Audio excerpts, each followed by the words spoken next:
move this one over and let's get to it.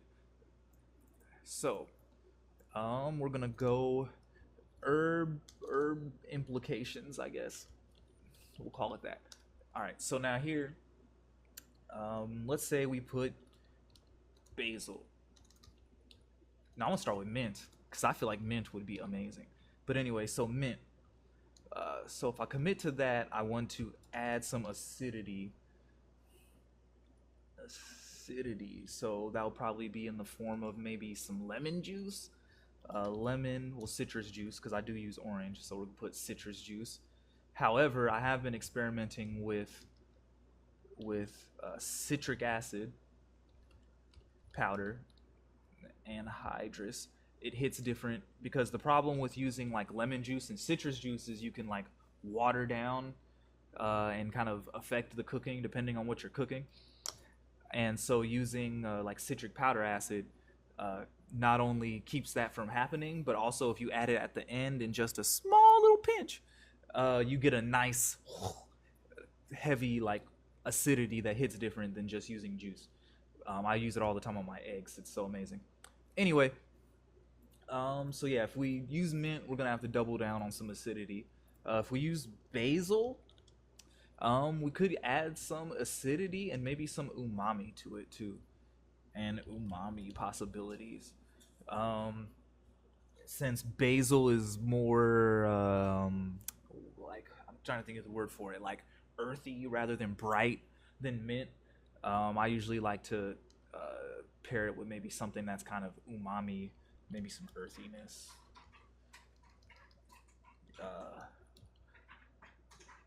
Let's see, what other things do I got? Majorum. Majorum is already bright, so with this one, I want to add some more like umami. Maybe mix it with basil and mint. Maybe use all three. Who knows? Alrighty. Whoa, looks like we got 4 people. Let's catch everybody up on where we're at because there's a lot that's happened. So right now, we are brainstorming a dish. This is iteration 1 where I wrote it by hand. So the dish is called Fairy Ring. It is inspired by folklore. So sometimes mushrooms grow in circles like this.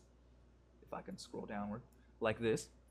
And basically, if you step in the middle of that, it's said that you'll get teleported to the fairy world and you'll go a little crazy, which I always found an interesting concept. And I had an idea for a dish based on it, and this is where we're at now. We're brainstorming that now.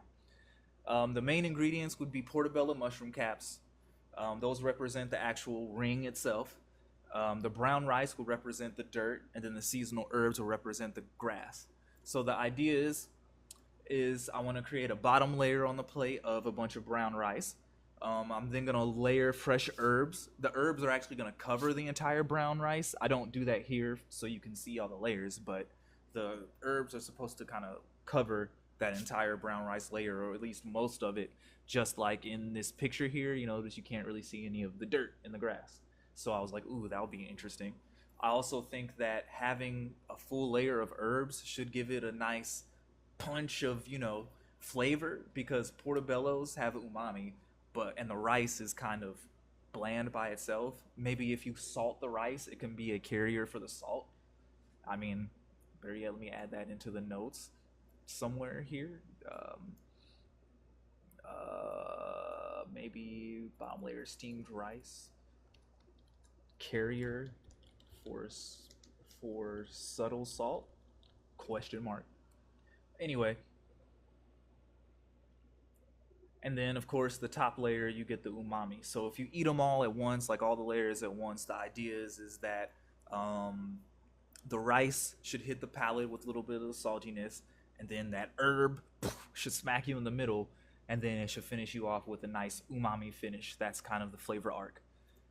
Well, actually, now that I'm saying that, let's make that an actual slide to describe the flavor arc. I think that's something that would be good to write into the notes. What do y'all guys think? Well, hopefully y'all agree because it's happening anyway. Let's see. Go here. Alrighty, so we're gonna go over here. Alright, next is flavor arc. Intended flavor arc. Intended flavor arc. Boom.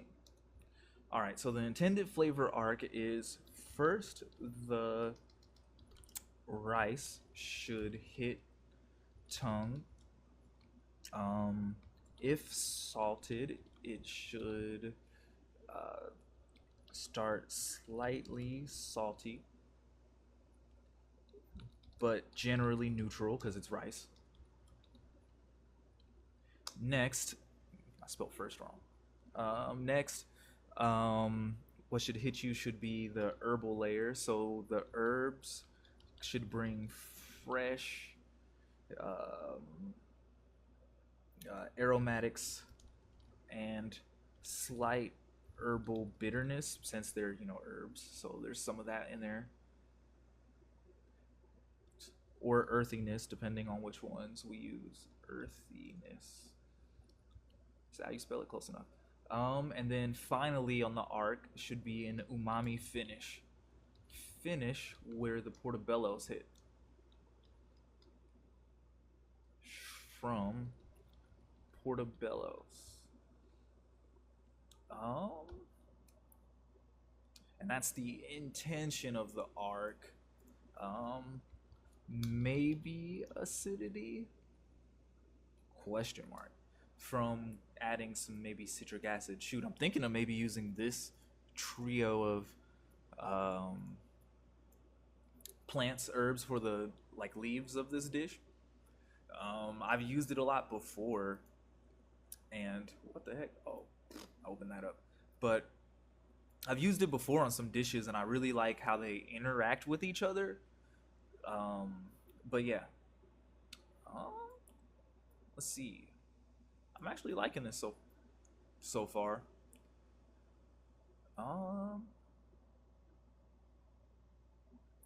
herb implication, plating, intended flavor arc. I think that's kind of about it because I feel like with this dish, the preparation, the technique isn't the hard part. I feel like it's more of the metaphor, like the storytelling that's the point of this dish as opposed to like a technical cooking flex. Um, when I make dishes, I like to tell stories with them. I'm sure every chef's probably said, some version of that, but I do like to base my meals on like folklore and stuff and mythologies and things. For instance, my signature dish is called Circe's Meal. If you know anything about the Iliad and the Odyssey, you'll understand the reference.